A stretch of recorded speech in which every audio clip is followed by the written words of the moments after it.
Thank you so much to everyone who's joined us today. It's really great to have you here from, UK, US, wherever you are in the world, whatever time it is. I want to welcome Professor Matthew Nicholls. He's going to be talking today about his 3D model of ancient Rome.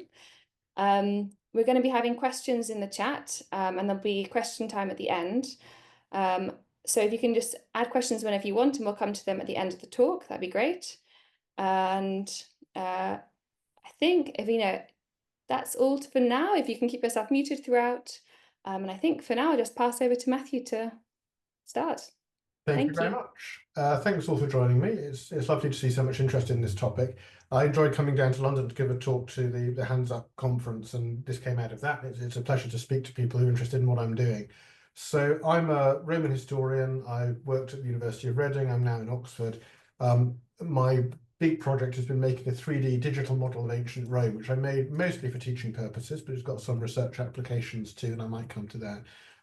So we'll get straight into it. Here it is. This is the model I'm talking about. We're flying into ancient Rome from overhead. We're from the south, and because it's a 3D model, you can start as a map and then tip it up and fly into it. And you can see buildings now have height, the hills have relief, the valleys have depth. You can see how the buildings relate to one another in space.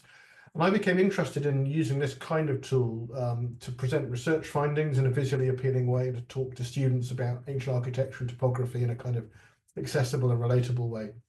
And I made this large model of Rome using a set of modeling tools that are actually themselves fairly accessible and easy to pick up. I mean, it takes quite a lot of work to get to this stage with it, but the basics one can pick up, and the tools in their basic form are free, and I'll talk about those as well.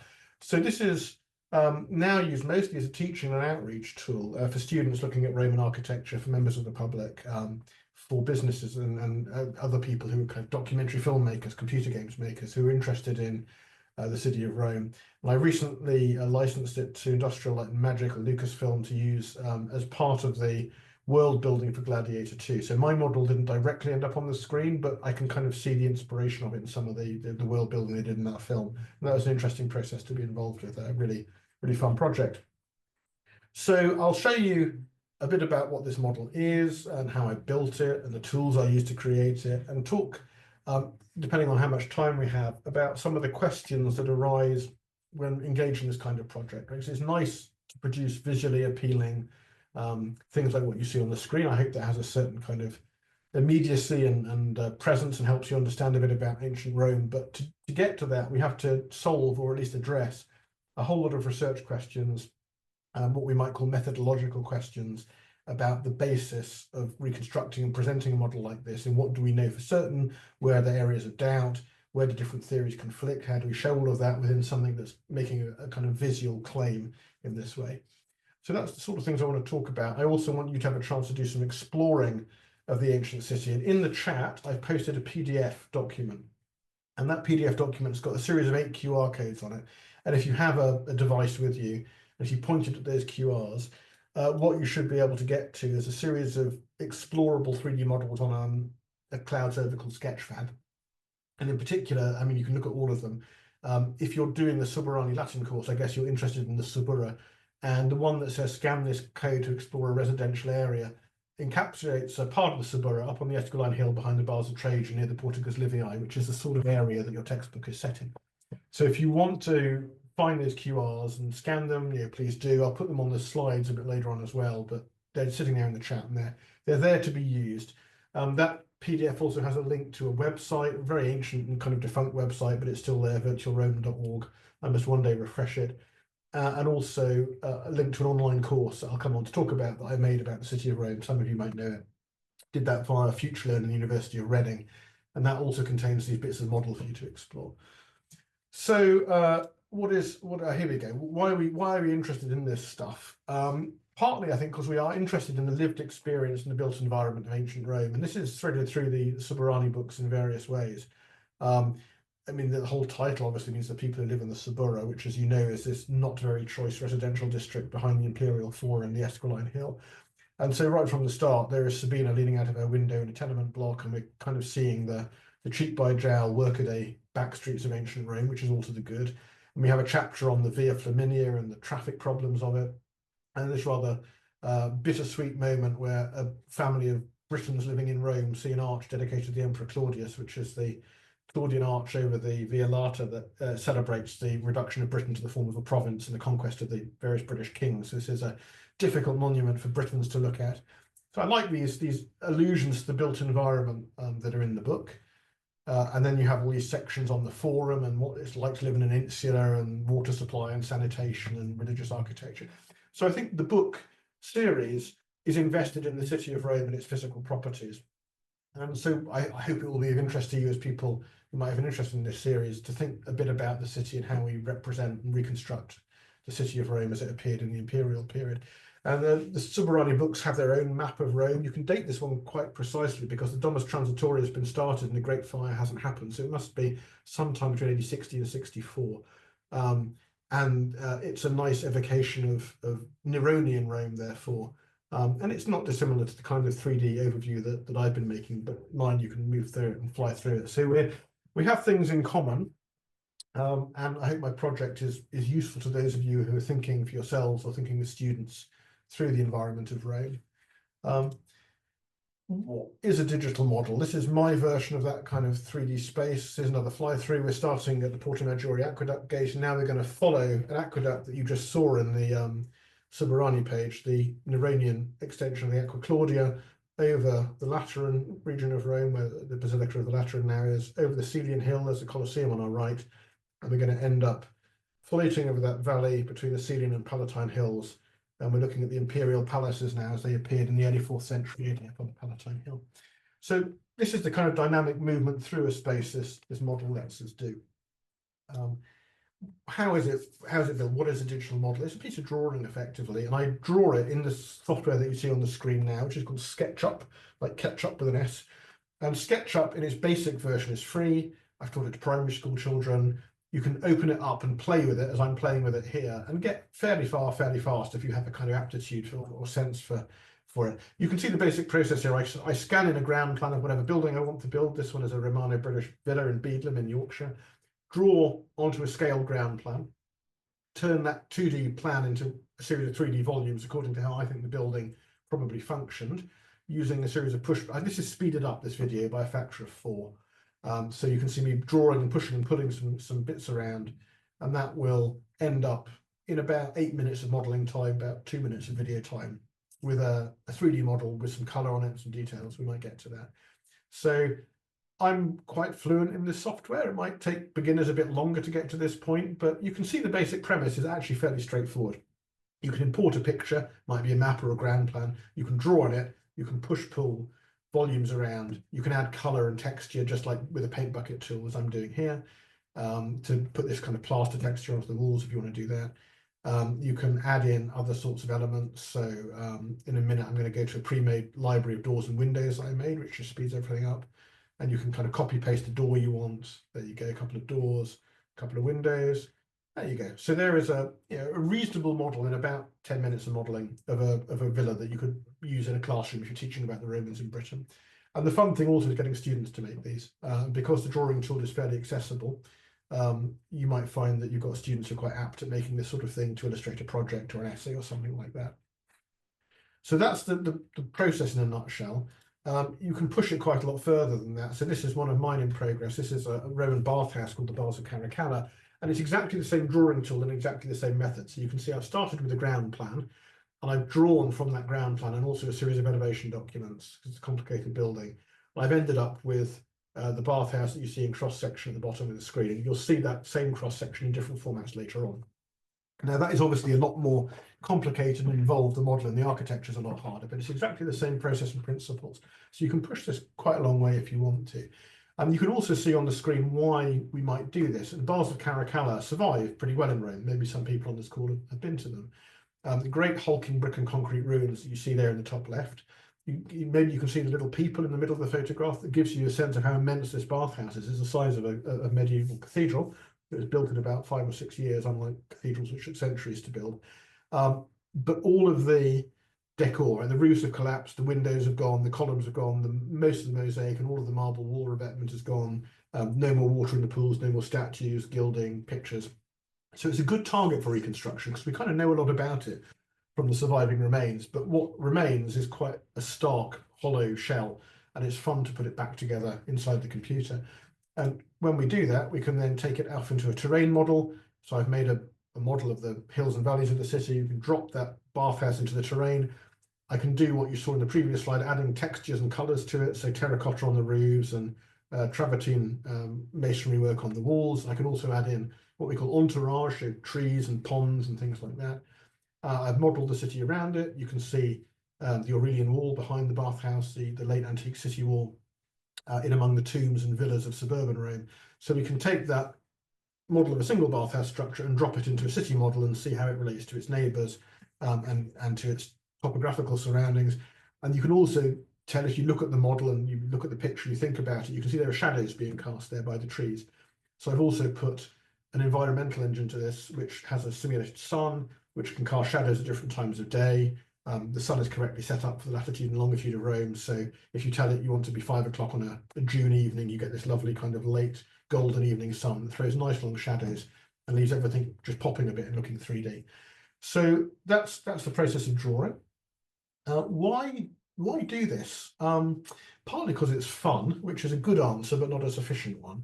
Partly because it's useful, and now we can think, well, why is it useful? How is it useful? You might well be familiar with this kind of illustration. So here's a comparable Roman bathhouse presented in exactly the way that most buildings from the ancient world are presented to, as a 2D black and white line art ground plan. Now, this is a great set of conventions for conveying a lot of information very quickly, but it's quite hard for the untutored eye to look at this and turn it into a building in their head. Now, maybe many of you are good at this, but I find when talking to undergraduate, postgraduate students, members of the public, perhaps when you're talking to pupils, it's a learned skill to take a ground plan and turn it into a building. It's not necessarily immediate or vivid. And there is no height in this, right? It's just a 2D image. It doesn't give you the volume of the buildings, it doesn't give you the materials, the color, the life of the building. So it's a great tool, but it presents the building in a very stylized way that doesn't really have much to do with how it looked to an ancient viewer, what it felt like to be in that space. So since the Renaissance, people have been doing drawings and paintings to add some of that missing element. They've added height, volume, depth, color, people, light, from Duperrec's 16th century drawing through to Poundland's 19th century watercolor on the slides here. Various attempts to turn these ruins into something a bit more full of imagination and vividness and presence. And 2D paintings or drawings are great. They're wonderful things. I couldn't, rise to a hundredth of the skill that a painter like Poundland has. But there are limitations also in this mode of presentation. Right? The painting gives you a fixed view. You can't fly through it. You can't change the angle of the sun. You can't turn the colors on and off. You can't rotate it, scale it. So it's great, but it's kind of limited as well. Some of those limitations you can solve with a physical model. Here's a lovely 18th century model of the Pantheon in Rome, where you can open it up on hinges. So you get that wonderful effect of the outside looking like a conventional temple, and the inside being this wonderful spherical, hemispherical dome above your head, like the vault of the heavens done in concrete. And that's a really lovely thing, that model, gorgeous thing, but massively expensive to make, very fragile. So it's now in a museum under glass. You can't just play with it in the way you want to open and shut it. One of the QRs on that PDF that I gave you is the Pantheon.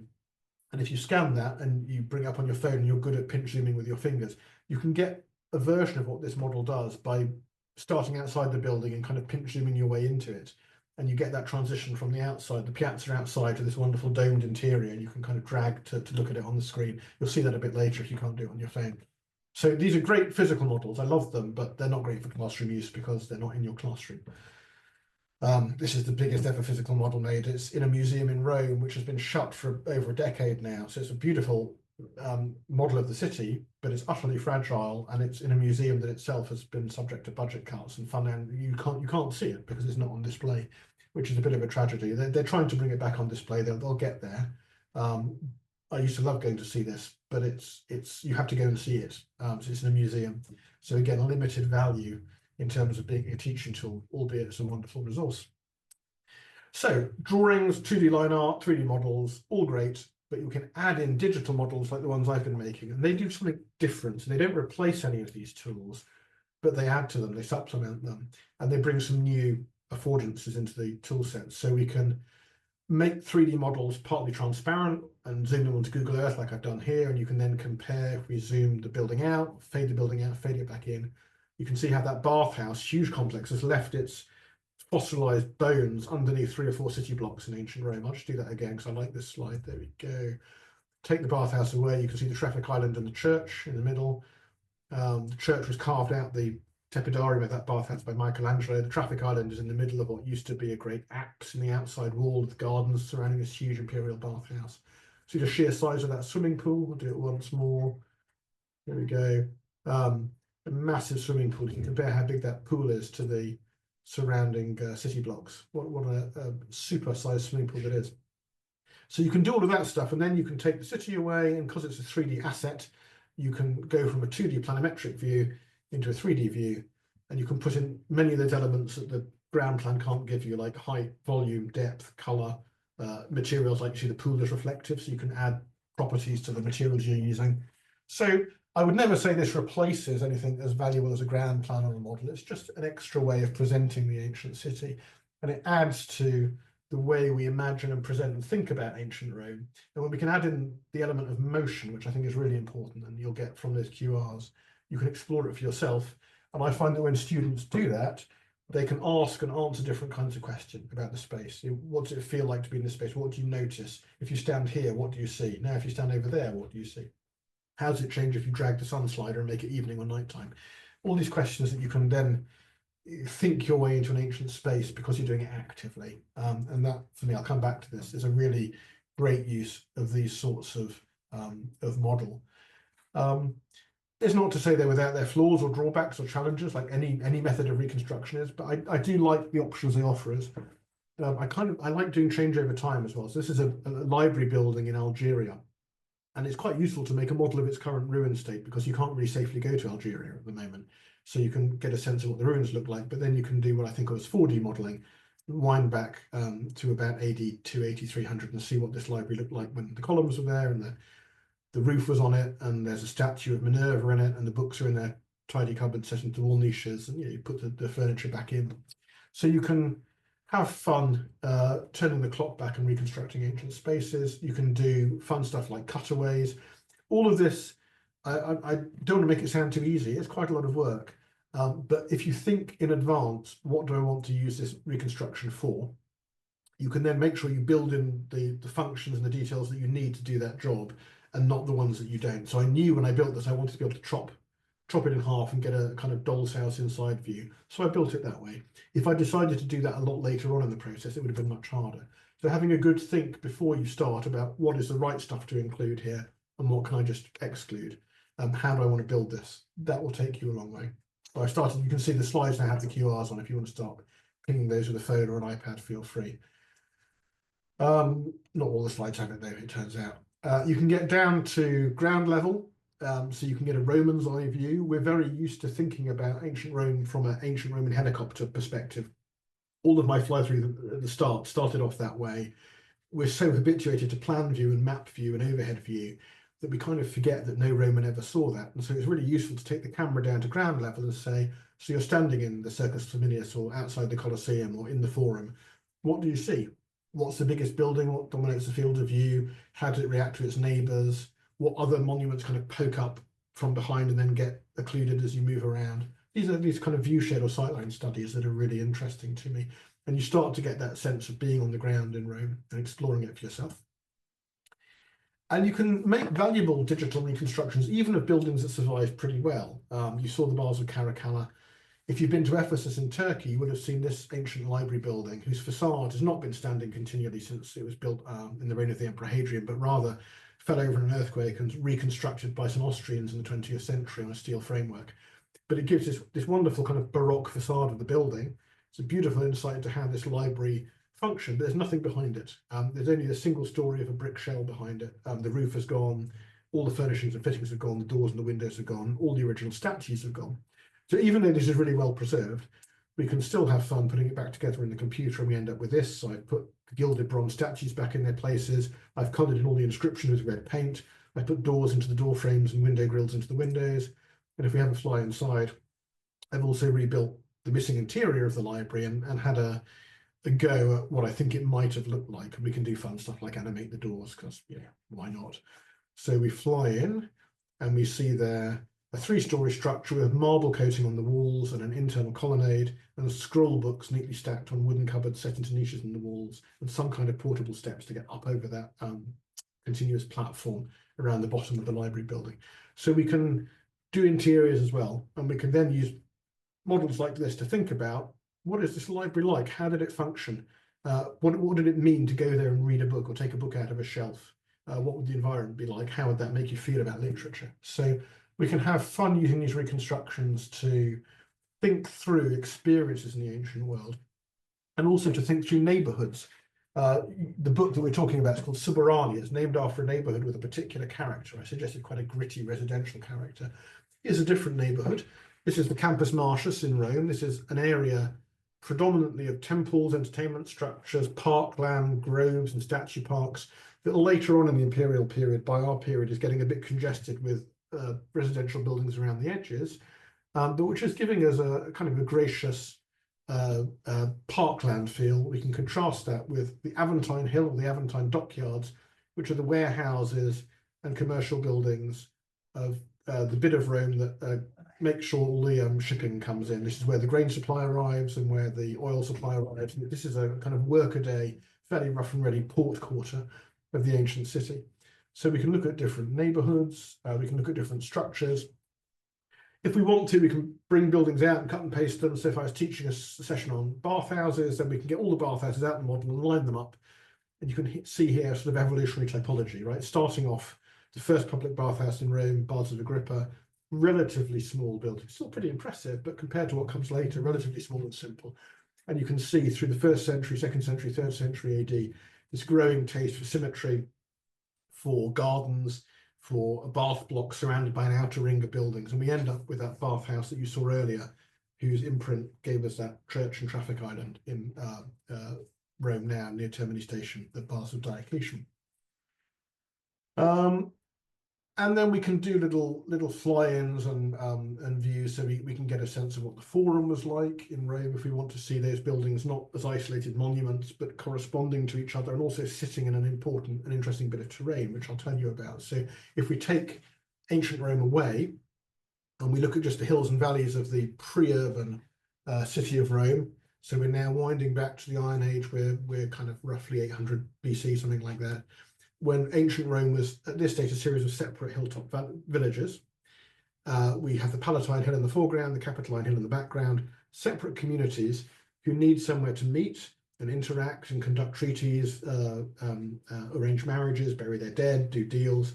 So the marshy valley between these hills, you see that in the middle of the screen, that kind of blue and swampy area with roads and trackways running through it. This becomes the meeting place for the proto-city of Rome. It gets drained and paved by the Etruscan kings in the 7th and 6th centuries. And if we wind forward 1,000 years, that marshy no man's land has become the Forum, sitting in that valley between the hills, become the heart of the entire city, the heart of the entire Roman world, actually. It's the golden milestone in there from which every distance in the empire is measured.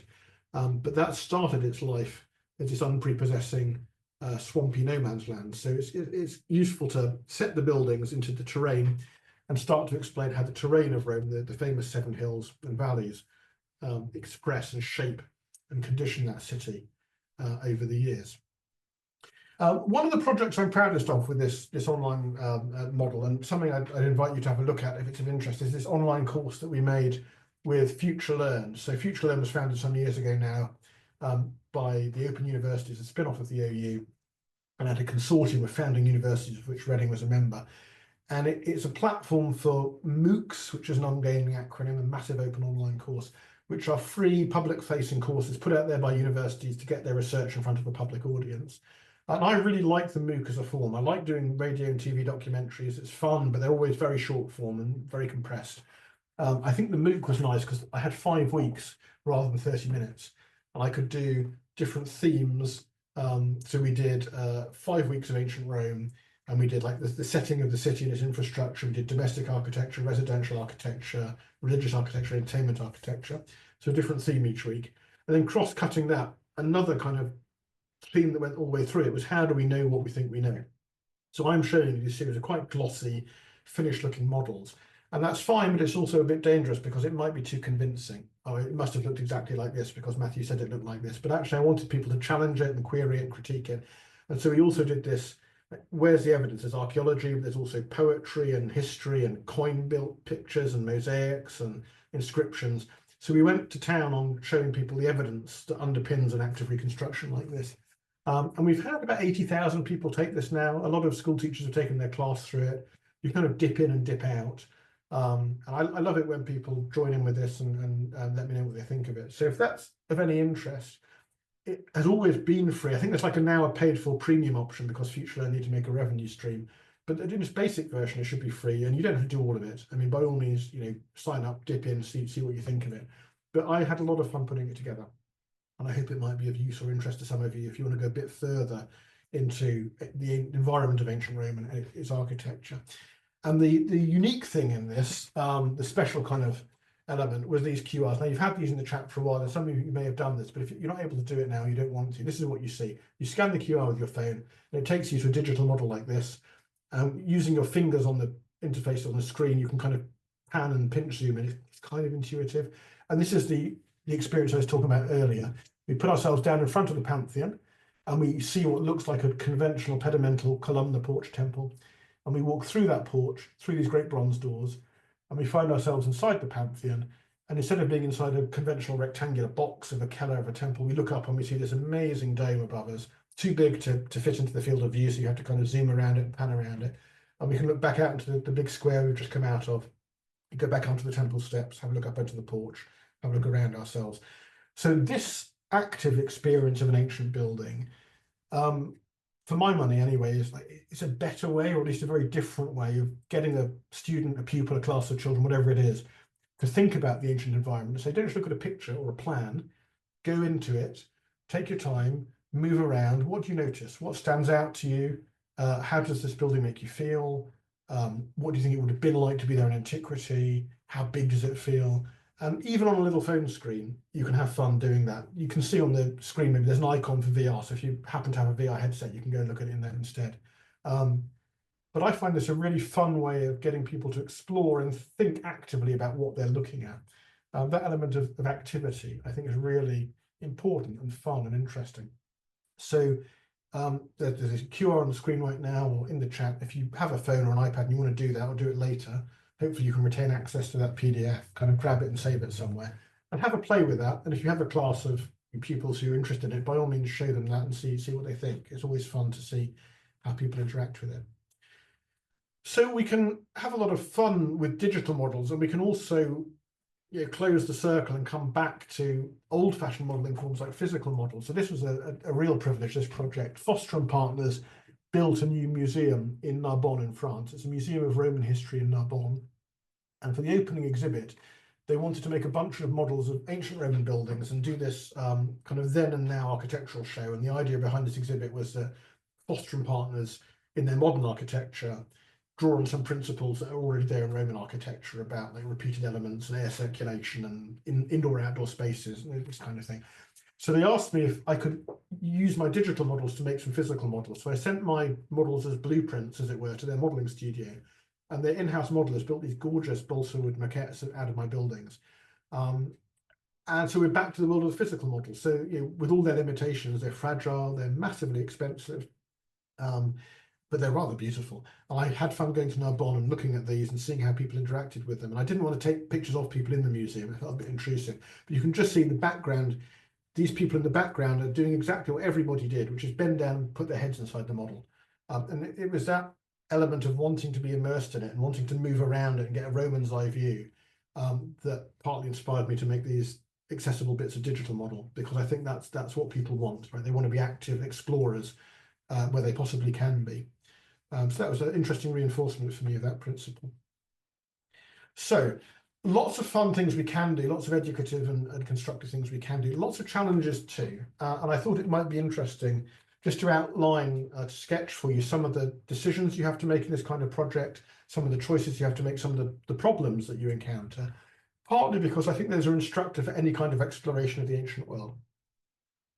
So if you are teaching Latin or teaching ancient history or class civ, you are in the business of trying to illuminate the ancient world and fill in gaps in the evidence. So we have this poem or this fragmentary text or this inscription, but it never tells us the whole story. All of our evidence is like lacunae and bitty, and that's what makes ancient world studies so fun, but it also makes them challenging. So a reconstruction like this has to extrapolate, has to guess, essentially, and that's what we all do as historians, as scholars of antiquity. We fill in the gaps using our best knowledge and our best guess, and that's really accentuated in a project like mine, where unless I just leave blanks all over the map, which looks horrible, I have to fill in all the gaps of guesswork.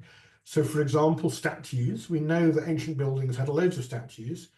We know that from evidence like this coin that shows the Temple of Concord. And what the money really wants to show is that this building is full of statues. Right? So it's a famous, almost like an art gallery, this temple. It's very famous for the artworks it housed, but they're all gone. And we only have these blobby pictures on the coin to understand what they might have looked like. So my solution was to put kind of blobby humanoid figures into my model that suggest that there were statues here, that we kind of know how their proportions and roughly their form and where they went in the building, but I'm not going to claim too much detail or too much knowledge of them. And also, I'm not a sculptor, and I find it very hard to make convincing looking sculpted figures. There are people who can do that, but they tend to be professional modelers, and I'm an ancient historian. I'm not a professional at this sort of thing. So for me, these kind of placeholder images, they work. They're a sufficient level of detail to say, yeah, there were human statues here or statues of gods, but not so much that I'm over-promising or over-claiming or doing too much work or giving the computer too much to do, because all of these organic shapes are very high intensity for the computer. How old is the model is a question I often get asked. It's a very good question. There's no clear answer. The quick answer is it's set in AD 315, but the long answer is that all of these buildings on the slide exist simultaneously in the model, and they all look brand new. But by the time of the Archer Constantine, which is AD 310, the Lago Argentina temples over on the left, some of those are 500 years old, and they should be looking battered and decrepit, but they're not, because I don't want to make buildings look battered and decrepit in my model. The Forum of Trajan at the bottom of the screen, bits of that were levered off and sent off to decorate the Arch of Constantine. So Constantine's craftsman went in with kind of crowbars and prized off bits of relief art and then stuck it back up on his new arch. So my Forum of Trajan ought to be looking robbed out and a bit forlorn, but it doesn't. So yeah, that's a choice, but it's also kind of embodied error in the model. How do I make all the backdrop, right? We're talking about Suburra, the people who live in the Suburra. Almost nothing of the Suburra survives archaeologically, very little of it. If we take away all the bits of Rome that were back streets and residential neighborhoods that we don't know much about, we end up with this. We just get the major monuments, right? And that's no good. I need to put all this stuff in, which is the apartment blocks and little piazzas and warehouses and workshops and villas and gardens and porticos and all the stuff that makes the city a city. But none of it, or very little of it, survives. So they're again in the realm of constructive, educated guesswork. And luckily, there are some sources we can use. We have some surviving apartment blocks. So this one at the foot of the Capitoline Hill survived by being turned into a church. Then Mussolini stripped out all the church elements. You see a little fragment of bell tower still on it.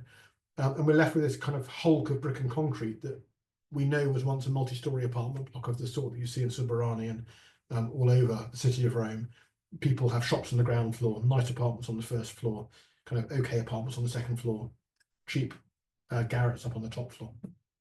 So we can take a building like this that does survive and extrapolate from it.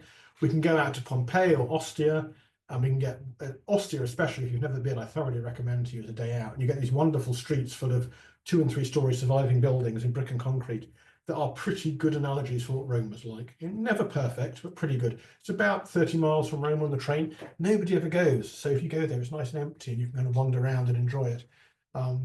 So Ostia is a great place to be a model for this model.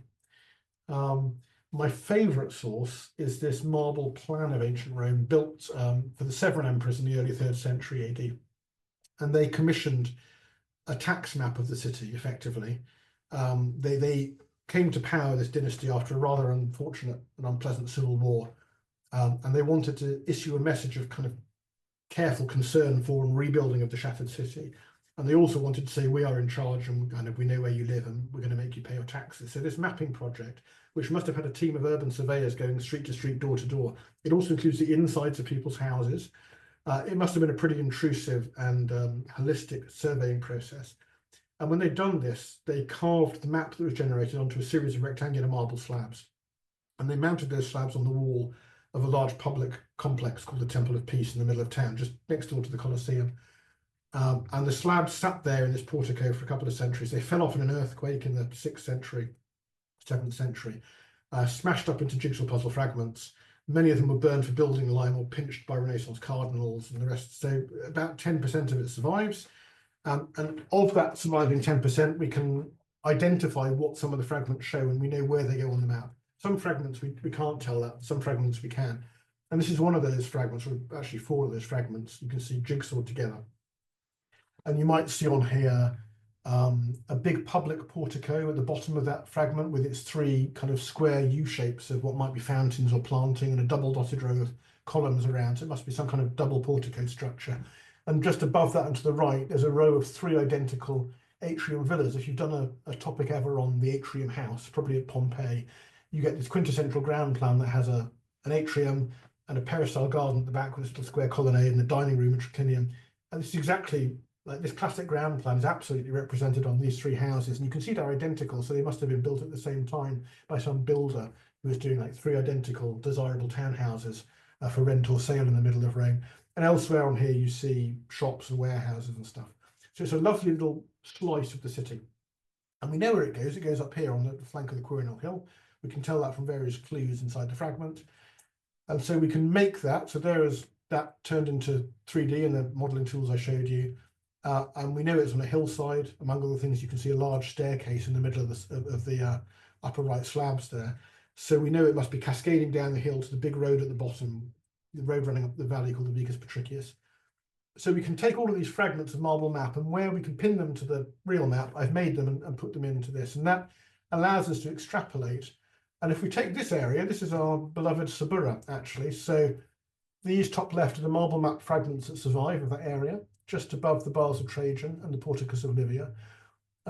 I then have, in the top right slide, kind of filled in the gaps and guessed where the streets must go and where the city blocks must go to turn those fragments into something a bit more like a map. Bottom left, I've turned all the buildings into buildings now. I've given them height and roofs and little portico back gardens and the rest of it. Bottom right, I've dropped all of those buildings into a topo map so that they're now all at the right elevation. And I've coloured them in and put some landscape and some trees around them. And that gives you that slice of our neighbourhood. It's around a series of big public buildings. So you can see the Baths of Trajan lower left, an immense public bathhouse, and the big rectangular expanse of the Porticus Livii that was built by Augustus in the 1st century BC.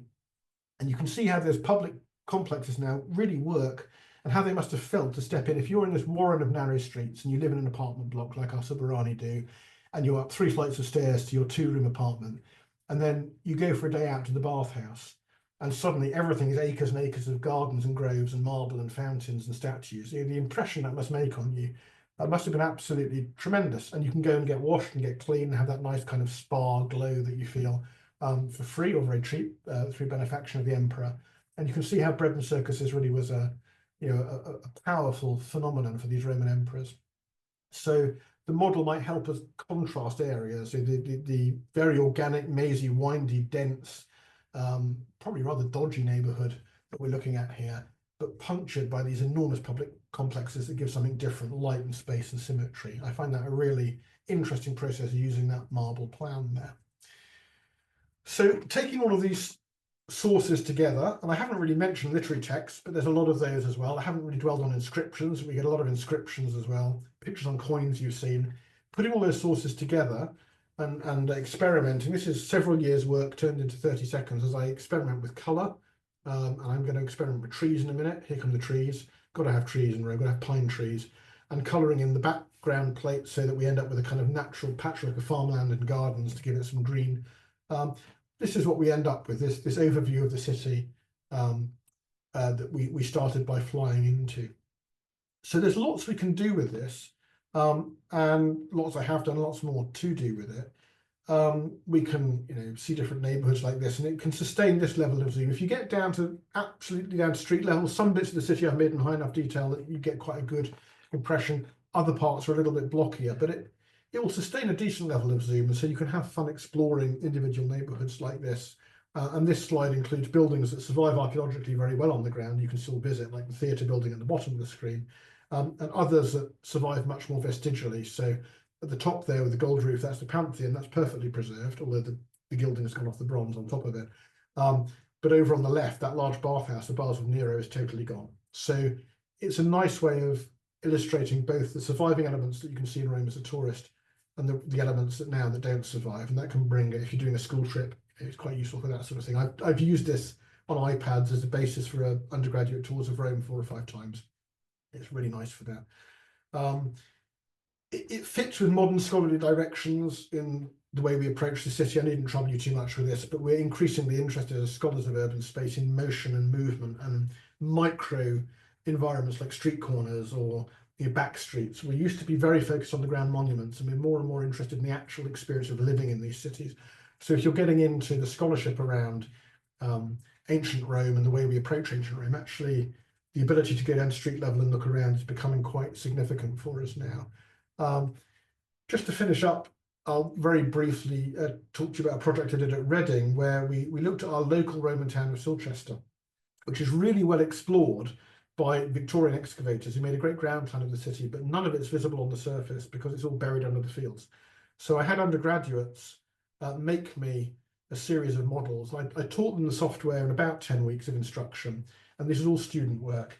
And they did these really imaginative things like it's superimposing a 3D model onto a trench photograph. So you can see over time how that series of Roman and Romano-British buildings evolved and changed. Other people made the amphitheatre at Silchester. It's a lovely model you see there. People made the Forum Basilica, the great kind of law court and market building. Someone at the bottom right made the Mansio, which is like a Roman motel. And the students got really involved with this, and they did very, very good work. So if you ever feel like getting a class of pupils to do this, if you have space and time in the curriculum to do it, I know that can be a challenge. This is something for a project that students can pick up if they've got the aptitude and the flair for it. You can let them loose on this free modeling software. There's like 1 million tutorial videos on YouTube. There are endless mountains of pre-made content available for download online. So if they want to download a column or a statue, they're already ready-made. Of course, some are much better than others, but there's lots of good starter content out there. And they can have fun drawing and using those tools I showed you right at the beginning. And within an hour or so, they'll have something halfway decent. And within a few days of working on it, they'll have something potentially really worthwhile to illustrate a project or an EPQ or whatever it might be. So I realize we can't all do everything, but if this appealed to you as a technique, I've taught students how to do it, and it's a really fun journey for them, and they can produce really nice work. So I'll leave you with that thought, that it might be something you want to try in your own classrooms one day. But hopefully you've enjoyed seeing a bit of what I've been doing. I think we've got a bit of time left for questions, Hannah, so I might end there, but if people want to ask me anything about it or go back and look at any of the slides or pick anything up, please do. I'd be glad to have your comments and questions. And thank you very much for coming along on a Monday evening to hear about it. Wow, thank you so much, Matthew. I mean, it's just incredible. I feel like students these days are just so lucky to be able to use these sorts of resources. And yeah, thank you for sharing all the free resources as well. We do have some time for questions. I think the best way to do it, would be to add questions in the chat, and I'll read them out to Matthew. So anyone wants to put anything in the chat? I'll start with a question. I was wondering about how you estimate the kind of height and elevation of buildings, because obviously that is something which you don't get. Yeah, it's mostly gone. There are ways of doing it. So some buildings do survive to a full height. The Colosseum survives to its full height, at least in part. So that, you can just measure that. The Baths of Caracalla go almost up to roof height, but many other things survive only as foundations or first floor walls. How do we estimate the height? We know a roughly average height per story from those surviving apartment blocks in Ostia and in Rome, or from townhouses in Pompeii. We also know where a building has columns in it. The Romans, being very kind of methodical people, have a series of fairly established ratios between the diameter of a column and its height. So if we have the base of a column, that will give us the height of the column because we know its width and therefore the height of that story of the building. So there are ways of doing it. Either the thing survives or you estimate from story heights. And if you've got columns in the structure, they can give you a good read as well. But there is guesswork in it. We know, picture the roofs, for example. We know where a roof has terracotta tiles on. There's only a range of pictures that work. If it's too shallow, it floods. If it's too steep, all the tiles fall off in the wind. So we know roughly the pitch of roofs as well. And that also gives us the height of the apex of the roof. So there are ways of estimating, but I'd always want to stress that these are estimates and guesses, and that you might do it differently, and I might be wrong. So there's always estimate or conjecture in these models. Okay, thank you. I've got a question in about, do you think this kind of model would a similar model could be made of Athens, and would you do it? I'd love to do it. It took me 10 years to make Rome, so come back to me in a decade. People have done bits of Athens. I've seen it done. I've made little tiny bits of Athens myself. So have a search out there, and probably someone has by now done it. And yes, you could. The question then is when, right? Because I guess the Athens that everyone would want to make is 5th century Periclean Athens, the golden age when the Parthenon was built. I'd actually like to make 2nd century AD Roman Athens because I like, the Romans. So it would depend on which epoch you picked, and that's a whole other set of nested and complicated questions. But yeah, if it's not been done, it will be done soon. And actually, there's a lot of this stuff online. If you go and look for someone's done a 3D Ostia, like other people are doing 3D Rome. I'm not the only one. People have done Amarna in Egypt. Bits of Pompeii have been done to a very high standard. So have a search out there, and you might well find people who've done the sites you're interested in. Well, I mean, we're quite biased, but since we are writing a course set in 5th century Athens, if you were to make one, I think that Okay, would have our vote. I'll bear it in mind. Another question we've got is, what inspired you to start this project? Obviously, it's been a long It labor of has. It depends how far back you want to go. And I played with Lego a lot as a boy, so probably the seeds of it were in that kind of world-making, physical craft activity. But really, what I started off down this track was when I was doing my doctorate, which was on Roman public libraries. You might have seen a slight bias towards libraries in some of the slides. And I wanted to illustrate my doctorate on the architecture and function of library buildings. And I hit on 3D modeling as a way to do that because although I tried drawing them and I tried watercolor and stuff, that's slow and it relies on a level of skill that I don't really possess to a very high level. And I found I could do computer imaging quickly and efficiently and well. So I began it to illustrate my doctorate. And then I started making the area around the library because I wanted to say, well, the library wasn't a single building, right? It sat in a neighborhood and it talked to its neighbors and they all shared a physical space within the city. So and before I knew it, I was making more and more. And eventually I said, I'll do the whole of Rome then. And that was built as a teaching tool at the University of Reading. And it's my undergraduates egged me on to do it. They liked the bits I'd made. They keep going, make more of it. So it grew out of that. And it will never be finished either, but yeah.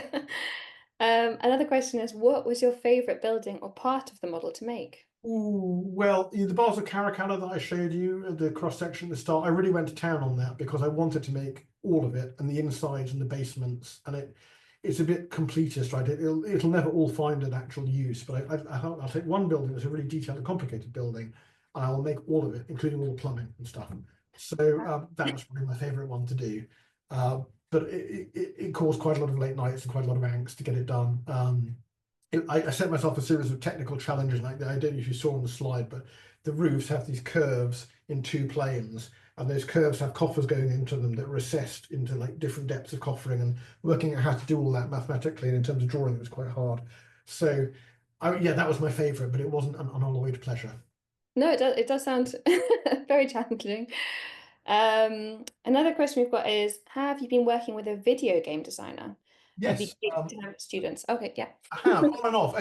What I've never done is bring something to fruition, because I've been working with little startup studios. And we get somewhere down the track, and they get bought out or collapse, and it's been fun to do. The VR that I showed you, where we were walking around the forum, that was done with Breakout Studios, whose item was on the screen, and they were a startup, and we went quite a long way down the track, making my Rome into an environment for their multiplayer game.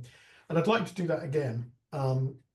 I think computer games are a really interesting way of exploring the ancient world. They bring a lot of students to the ancient world. We can, of course, be kind of sniffy and purist about their inaccuracies, and I enjoy that as much as the next person. But actually, they have a really good function for us as people interested in the ancient world of kind of attracting people and intriguing people. So I have done some work with computer games firms, and that led to a series of very interesting reflections on what is meant by accuracy and realism, and those things aren't the same. And what historical things you just have to let go in a game, because if a game perfectly recapitulated history exactly accurately, it wouldn't be a game, because your job is, I'm Julius Caesar, will I cross the Rubicon or not in this game? You have a choice. So they have to be branching pathways, some of which are not historical. So I thought I'll let the game designers do that, and I'll just give them a realistic environment to set the game in. And that was, I accepted there would then be kind of historical nonsense. But it was a really fun set of discussions I'd love to get back to. So maybe one day I'll do some more computer games work. Okay, well, yeah, watch this space. Mm. Another question I think you did touch on is, have your models been used to inform film sets? Yes, so Gladiator II, I can now say that at the time I signed an NDA, but I now have a screen credit, so it's like a life ambition ticked off. I've got a credit on Hollywood film. I had them bill me as technical advisor rather than historical advisor, which I felt was probably a bit fairer. So I licensed my Rome model to them, and we had a whole series of calls with them. So I don't know if you've seen Gladiator 1 or 2, but both of them were filmed in Malta in a Napoleonic fort, like a decommissioned Napoleonic barracks. So they're in a real historical environment with their set built on top of that, some of it built physically and some of it added by CGI. So they're straight away not in Rome and they therefore can't make an accurate Rome. But they took my model to fill in a lot of the background and give a sense of the kind of volume and scale of the city in the way that I've been describing. So although my stuff doesn't end up directly on the screen, because you can see my stuff is not kind of Hollywood standard, it was used in the process of imagining and creating their model, and I found that really interesting and fun and rewarding actually to talk to. I don't know if anybody here gets the Classical Association Schools magazine Omnibus. If you don't, you all should. And I have an interview in the next Omnibus, Omnibus 90, with Arthur Max, who was the production designer on Gladiator and Gladiator 2. So I sat down with him and talked about the way he brought Rome to life on the silver screen. I thought that was a really interesting topic. So a little plug for Omnibus. Thank you. I've got a question from a teacher. How would you recommend learning SketchUp or a similar modeling software if we wanted to learn how to model things ourselves as teachers? So there's a free in-browser version called SketchUp Make, I think they call it. So you just kind of search for it and go to the web page and you can start. You need an account. It's made by a firm called Trimble, so they make you sign in with a Trimble account. If you're willing to do that, you then get straight away into this free online in-browser window. You don't download anything. So in the first instance, do that and play with it. You've got a tool palette over on the left.